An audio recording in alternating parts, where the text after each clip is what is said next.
¿Qué tal, gente? Soy Carolina Dardi hablándoles de los trastornos disociativos y esta vez vamos a empezar hablando de lo que es los trastornos del espectro.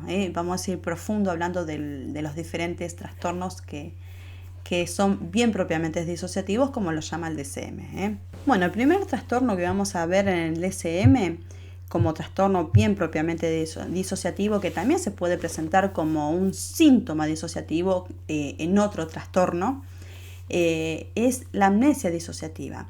Que la característica esencial que tiene la amnesia disociativa consiste en una incapacidad para recordar información personal importante, generalmente de naturaleza traumática o estresante, que es demasiado amplia para explicarla por un olvido ordinario.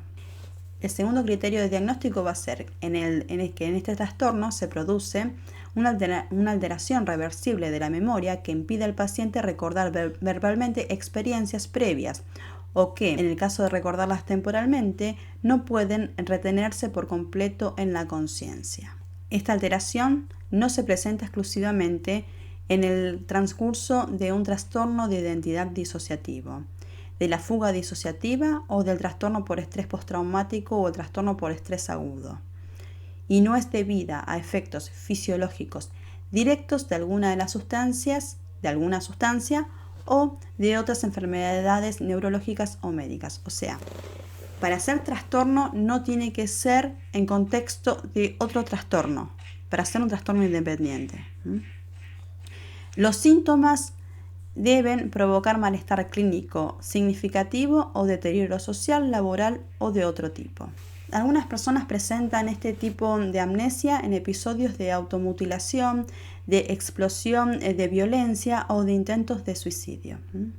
Muy pocas veces se puede presentar de manera repentina en situaciones de guerra o de catástrofes. La amnesia disociativa se ha descrito en diferentes tipos de alteraciones de la memoria, en las cuales se habló en el video sobre síntomas disociativos. Ahí hablé de los diferentes tipos de amnesias que hay. Para no ser redundantes, pinchen acá arriba y vayan a ver que ahí están bien definidos. Que el DSM en ese sentido toma la teoría de Janet. Algunos individuos que padecen amnesia disociativa presentan síntomas de depresivos, de despersonalización, estados de trance, analgesia y regresión. La regresión es un mecanismo que se define como una huida del presente a un estadio evolutivo anterior de la persona.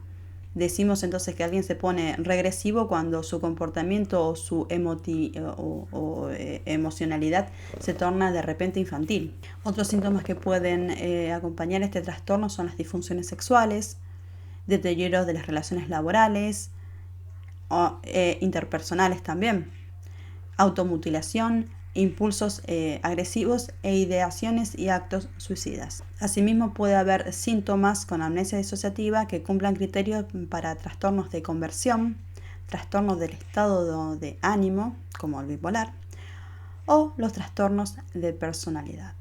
Y en este punto me quiero detener un poco. Muchas veces se habla de que el narcisista te hace gaslighting a propósito para confundirte, pero a veces puede ser que sí, no sabemos, no tenemos un barómetro para medir esto, pero otras veces se puede tratar de una amnesia disociativa. Y yo lo expliqué en un video que lo tomé de Sam Vaknin, justamente, en donde hablé de las constantes fugas de ideas o de memorias que tiene el narcisista, que lo voy a poner acá arriba. Es especialmente difícil diagnosticar este trastorno en la niñez, ya que puede confundirse tanto con ansiedad, con inatención, comportamientos de oposición o trastornos del aprendizaje, alteraciones psicóticas y amnesia infantil propias del desarrollo. Esto lo decía el DSM 4. Después en el DSM 5 esto se quitó. Porque bueno, cuando veamos trastorno de identidad disociativo les voy a explicar por qué se quitó. Es necesario entonces que diferentes examinadores, tanto maestros, terapeutas, visitadores sociales, evalúen a los niños. O sea, no es una sola persona que va a tener el ojo sobre el niño.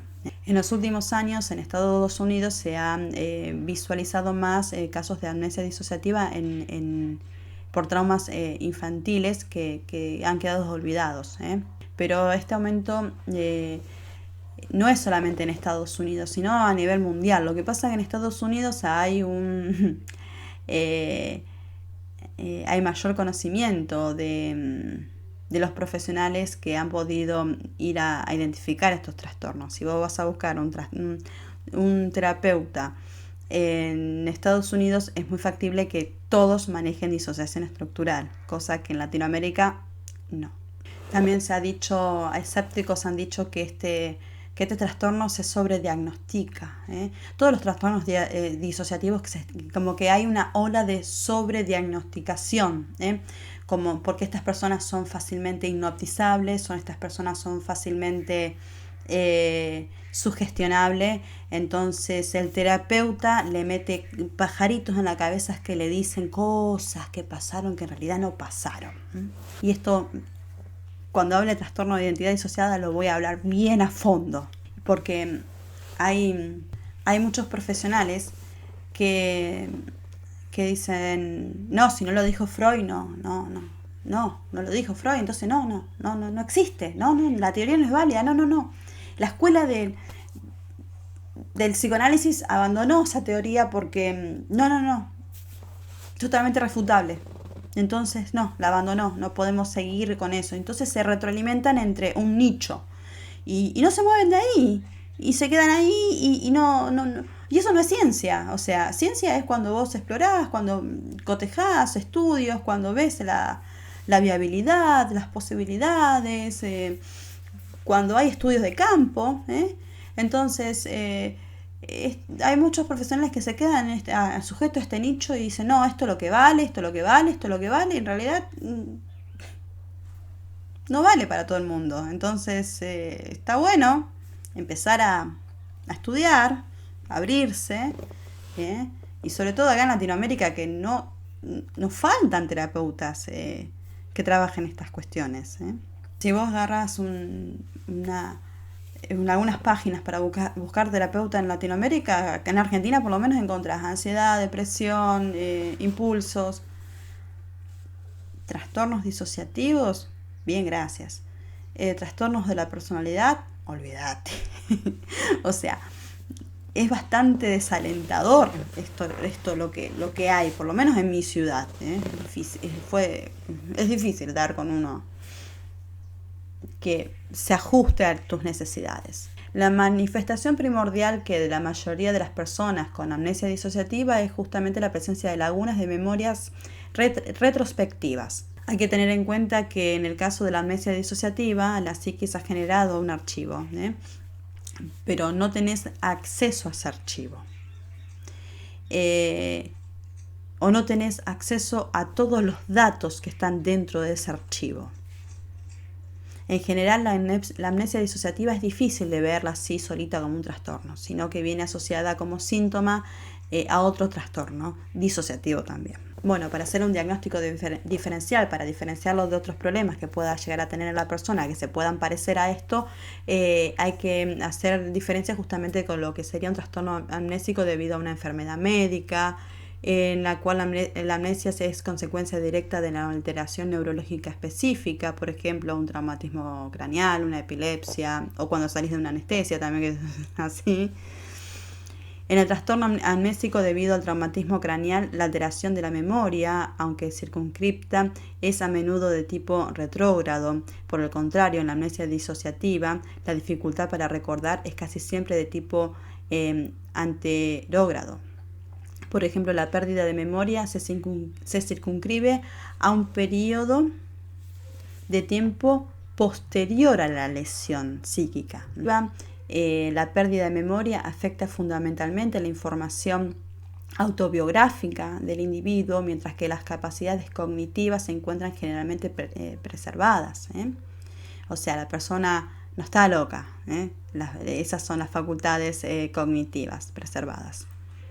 Además, en la amnesia disociativa, la persona tiene la capacidad de incorporar nuevos recuerdos. Por ello debe de diferenciarse con las pérdidas de memorias por consumo de sustancias, en donde la memoria no se recupera ni porque te cuenten con lujos de detalle lo que sucedió en el momento que estabas alcoholizado. Sabés lo que pasó porque te lo contaron, pero no lo recordás vos. Sí. ¿Sí? Los síntomas, como síntoma, la amnesia disociativa es muy común verla, muy característica, además de la fuga disociativa, un trastorno de un trastorno que voy a hacer otro video siguiente a este.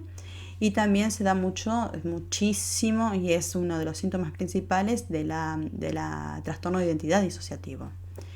Por esta razón, si la amnesia aparece exclusivamente en la fuga disociativa o en el trastorno de identidad disociativo, no se debe efectuar un diagnóstico de amnesia disociativa, sino que se tiene que realizar un diagnóstico o de TID o de fuga disociativa.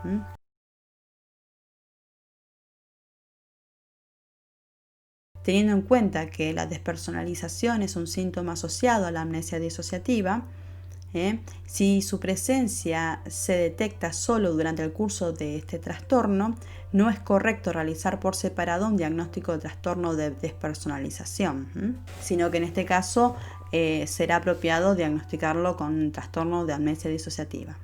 En el trastorno por estrés postraumático y en el trastorno por estrés agudo, puede existir amnesia del acontecimiento traumático.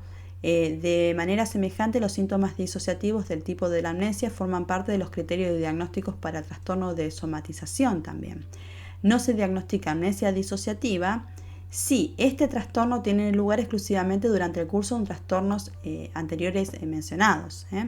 Y lo más difícil, no existe una prueba o un procedimiento para diferenciar lo que es una amnesia disociativa de alguien que se está haciendo.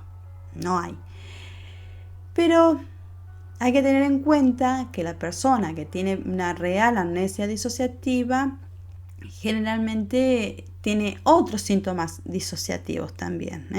Entonces, si lo pones dentro de un contexto, decís sí, le creo, le puedo creer que no se está haciendo. También hay que tener en cuenta que en el DSM-4 también se ha hablado de que las personas con amnesia disociativa tienen altas puntuaciones para ser hipnotizables, pero la hipnosis no es un método que se use hoy en día, así que esto está desactualizado. Del DSM-4 al DSM-5 de hecho lo quitó a esto. La amnesia simulada además es frecuente además en personas que tienen en el contexto de personas que vayan a obtener ganancias secundarias me olvidé, para evitar problemas económicos o problemas legales o evitar el choque con alguien, o sea, el combate, la pelea con alguien. Entonces, me olvidé, o sea, fíjense también cuando la persona gana algo con eso, con que me olvidé también, o sea, pónganlo también en ese contexto para darse cuenta si es verdad o si es mentira. También hay que diferenciarlo de lo que son los olvidos cotidianos, o sea, no porque tengas un olvido cotidiano vas a tener un trastorno de amnesia disociativa, no, o sea, es normal olvidarse porque uno no puede estar absolutamente con todos los sentidos en todos momentos. Hay disociaciones que son funcionales y nos permiten vivir, o sea, porque vos no puedes estar trabajando, estudiando, si no estás disociando. Para estar concentrado en el trabajo tenés que estar disociando del resto del entorno, no de lo que sucede a tu alrededor. Para estar maternando también, y de hecho se te agudizan los sentidos más que en otra situación, o podés escuchar a tu hijo llorar cuando otra persona no lo escuchó, que está exactamente al lado tuyo. Bueno, este es el capítulo de amnesia disociativa, así que ténganlo en cuenta, como que también se puede presentar como síntoma. Bueno, nos vemos en el próximo capítulo sobre fuga disociativa. Un beso.